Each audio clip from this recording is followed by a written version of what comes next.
نحمده ونصلي على رسول الكريم أما بعد فأعوذ بالله من الشيطان الرجيم بسم الله الرحمن الرحيم وأما بنعمة ربك فحدث صدق الله العظيم.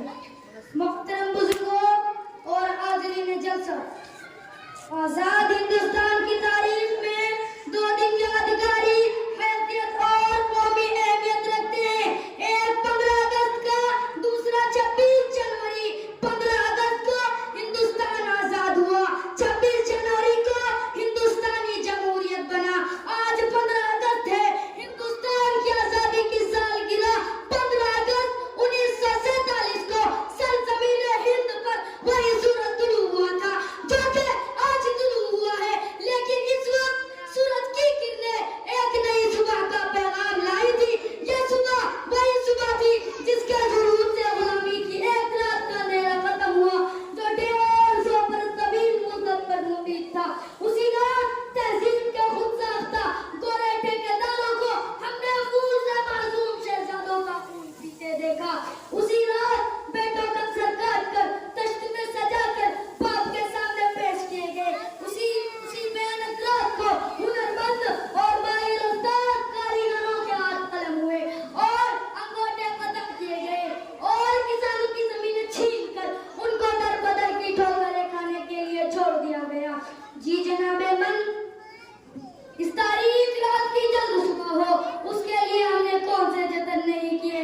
سازشیں اور بغاوتیں کی، آزاد حکومتوں کی تشکیل کی، مزاحمتی تحریکیں کی. وہ سب کیا جو حصول آزادی کے لیے ناگزیر ہوتا ہے. لیکن جب اس بھیانک رات کی صبح ہوئی تو جس خون نے جلیانوالہ باغ کی مٹی کو شفق کی سرخی سے روانہ کر دیا تھا، اس کی لالی رخصت ہو چکا تھا. وطن کا جہاد پارا پارا تھا، امن و سکون غارت ہو چکا تھا.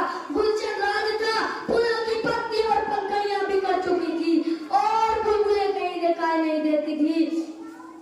یہ بات انسانی فطرت کے خلاف نہیں کہ اگر جنگ آزادی کے فائدوں سے لوگ محروم رہے تو ان کا دلی اطمینان اور قلبی سکون جاتا رہتا ہے اور دور غلامی کو یاد کر کے آہیں بھرنے لگتے ہیں. اس دور کی اطمینان و فراغت اور خوشحالی کا تصور ان کو تڑپا دیتا ہے اور اسے آزادی کے بعد کے انتشار و ازدحام سے 1000 درجہ بہتر سمجھنے لگتے ہیں.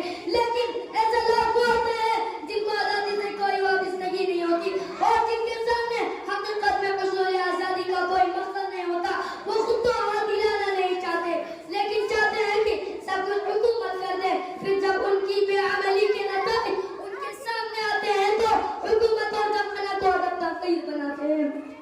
طریقہ یہ ہے کہ آزادی بجائے خود کو کوئی مقصد نہیں ہوتی بلکہ ذریعہ ہوتی ہے. آزادی کے بانا قاعدے قانون اور پابندیوں سے آزادی نہیں. آزادی کا مطلب یہ نہیں کہ ہر ضابطہ ہر قانون ختم ہو گیا، جو چاہے کرے، کوئی روکنے ٹوکنے والا نہیں. ایسی آزادی نہیں، مذاق ہے. اگر آدش ہو البچہ جہاں کی سرزمین پہ اس کے خوفناک مظاہرے بھی دیکھنے میں آ رہے ہیں. آزادی جادو کی جڑی بھی نہیں ہوتی کہ یکایک پلک جھپکتے ہتھیلی پر سرسوں جم جائے اور آم کی گٹلی سرسبز پودے میں تبدیل ہو جائے. آج 15 اگست کو ہم نے اپنے کامیابیوں اور ناکامیوں کا جائزہ لیا. 15 اگست ہمیں جشن شادمانی کی بھی دعوت دیتا ہے. اس مدت میں ہم نے اپنی کامیابیاں بھی حاصل کی ہیں. آئیے ہم بھی شریک جشن ہوں اور اپنی پچھلی کامیابیوں کی خوشیاں منائیں. میں اشعار کے ساتھ اپنی تقریر کو ختم کرتا ہوں. نفرتوں کے